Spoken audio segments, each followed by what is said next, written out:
ঘোরাঘুরি করছে, তাও বসে উঠতে পারেনি। পরে ওই লেজটাকে স্পর্শ করেছিল।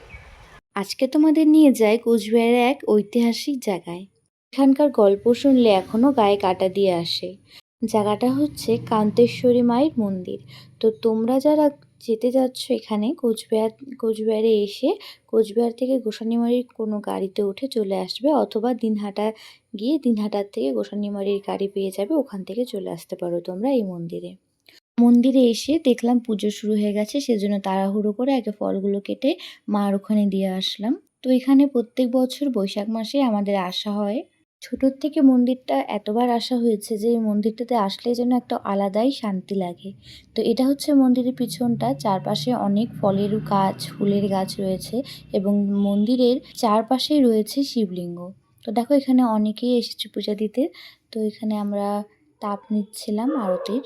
আগের বছর আমার শ্বশুর শাশুড়ি, মা বাবা ও আমি, বুনু সবাই মিলে গেছিলাম। কিন্তু এবার আমার শ্বশুর শাশুড়ির শরীরটা ভালো না থাকায় আর ওর ডিউটি থাকায় আর যাওয়া হয়নি ওদের। তো দেখো এই মন্দিরটা যে দেখছো, এই মন্দিরটা কিন্তু মানুষের তৈরি না, মন্দিরটা তৈরি করেছে স্বয়ং বিশ্বকর্মা। আর এইখানে হচ্ছে এই মন্দিরের ভোগ রান্না হয়। আমরা যেহেতু ভোগও দিয়েছিলাম, তো ভোগের সব কিছু রেডি করে দিয়ে ওখানে পুজো হচ্ছিল, তো ফল প্রসাদ দিয়ে আমরা চলে গেছিলাম আর এক জায়গায়। তো আর এক জায়গায় বলতে এখানে আছে বড় মাসান বাবার মন্দির, এখান থেকে প্রায় 2 থেকে 3 কিলোমিটার দূরেই আছে।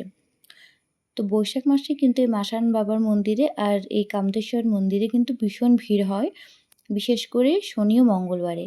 তো আমরা এখানে পুজো দিতে এসেছি। আর দেখো একবার ঠাকুরটাকে তোমরা দেখলেই বুঝতে পারবে কত বড় মাসান ঠাকুর। প্রতি বছর শনি মঙ্গলবার বিশেষ করে এখানে কিন্তু ভীষণ ভিড় হয়। তোমরা দেখে বুঝতেই পারছো কতটা ভিড় হচ্ছে এখানে। শুনেছি এই মন্দিরে বাবার কাছে যাই চাওয়া হয় সেটাই পাওয়া যায়, সবার নাকি মনস্কামনা পূরণ হয়, সেজন্যই তো এত ভিড়।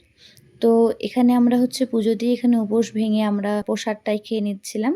খেয়ে চলে গেছিলাম মেলাতে। আমাদের তো বলাই হয়নি কে কে গেছিলাম। সেদিন গেছিলাম মা, বাবা, বউ আর আমি। একটা মাটির ঢিপির মতন ছিল যেখান থেকে পুরো মেলাটাই দেখা যায়। তো আমি, বাবা সবাই মিলে আমরা উপরে উঠেছিলাম। তো দেখো এখানে মেলাটা কিন্তু ভীষণ একটা বড় তা না, ছোটো মোটোই একটা মেলা হয় যেখানে সব কিছুই পাবা তোমরা। তারপরে এখানে চলে গেছিলাম বাবা ঘরের জন্য গাছ দেখতে। বাবা কিন্তু মেলাতে গেলে খুঁটিনাটি অনেক জিনিস কেনে। তো আমরা এই ছোট মেলাতেই অনেক কিছু কিনেছিলাম।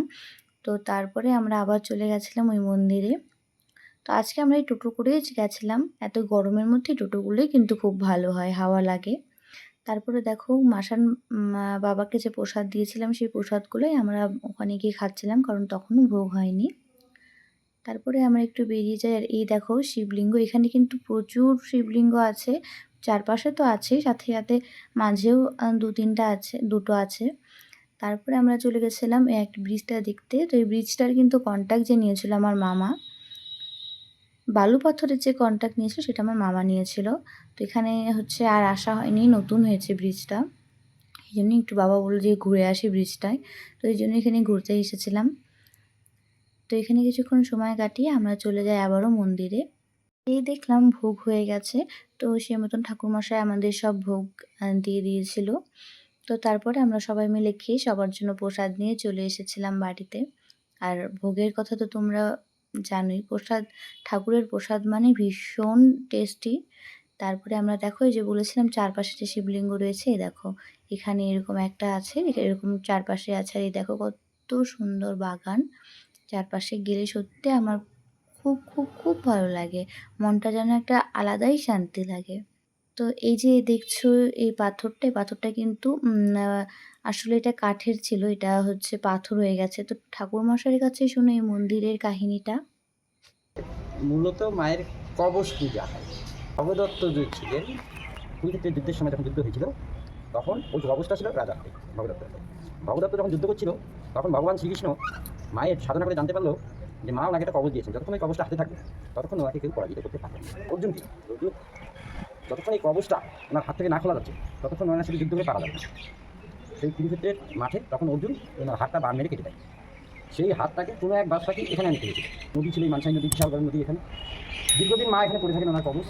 পড়ে থাকার পর এখানকার এক দরিদ্র পরিবারের সন্তান, তার বাবা ছিলেন ভক্তেশ্বর, তার নাম হলেন কান্তেশ্বর। বাবা মারা যাওয়ার পরে ছেলেকে নিয়ে মা খুব কষ্টে দিন কাটাচ্ছিল। কাটানোর পরে কোনো এক ব্রাহ্মণের বাড়িতে এখানকার উনি কাজে নিযুক্ত হলেন, যে বাড়ির কাজ করবেন। গরু লোকের অন্যায় করতো, ক্ষেত খেয়ে কমপ্লেন করতো, কেন আপনার গরু আমাদের অন্যায় করে, এরকম ব্যাপার। ব্রাহ্মণ চিন্তা করে ছেলেটা যাই করে কি দেখতে হবে, যাই দেখে ছেলেটা গাছতলায় শুয়ে আছে। যখন শুয়ে আছে ওই ছেলের মাথার উপরে প্রচণ্ড রোদ্রের তাপ। তখন পঞ্চনাথ ওনার মাথার উপরে এরকম করে ছায়া দিয়ে ধরেছিলেন। তখন সে ব্রাহ্মণ চিন্তা করছে ওর পাশে না গিয়ে দূর থেকে দেখে ঘুরে চলে আসছে, আর গরুগুলোকে নিজেই তাড়া নিয়ে বাড়ি চলে আসছে। ঠিক আছে, তারপরে কিছুদিন পর আবার গরু নিয়ে যায়, আবার ওইভাবে ঘুমায়। তখন মা আমাকে স্বপ্নাদেশ করে, এখানে আমার এই মানসাই নদীর মধ্যে এখানে আমার একটা জায়গা যেটা আছে, ওখানে একটা জায়গা আছে কাজলি গ্রাম, জলটা কালো, এখানে আমি বেশি উঠবো 3টা রোদ ধরি, তুই আমাকে কষ্ট করি, তাহলে তুই এখানে খেলা দেখতে। তো বাচ্চা মানুষ 2 একদিন ঘোরাঘুরি করছে, তো ভুলে গেছি, সব মনে নেই। আবার 2-3 দিন পরে আবার ওই জায়গায় গেছে, মনে করছে এই স্বপ্ন দেখছে, জলটা দেখতে দিয়ে আসছে, দিয়ে দেখছে সত্যি সত্যি মা 3টা রোদ ধারণ করে ভেসে গেছে। একটা ছিল বিশাল বড় কুমির, জলহস্তি, কোনোটাই কষ্ট করতে পারেনি। পরে পঞ্চনাগ ভেসে গেছে, অনেকক্ষণ ঘোরাঘুরি করছে, তাও কষ্ট করতে পারেনি।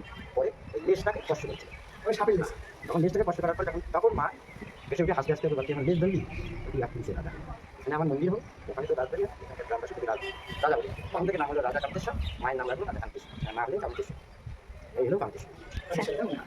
তোমরা তো শুনতেই পেলে তাহলে এই মন্দিরের কাহিনী। তো আরেকদিন না হয় শোনাবো কীভাবে এই রাজা আর কি হলো। তো আজকের ভিডিওটা কেমন লাগলো অবশ্যই জানিও। Thank you for watching.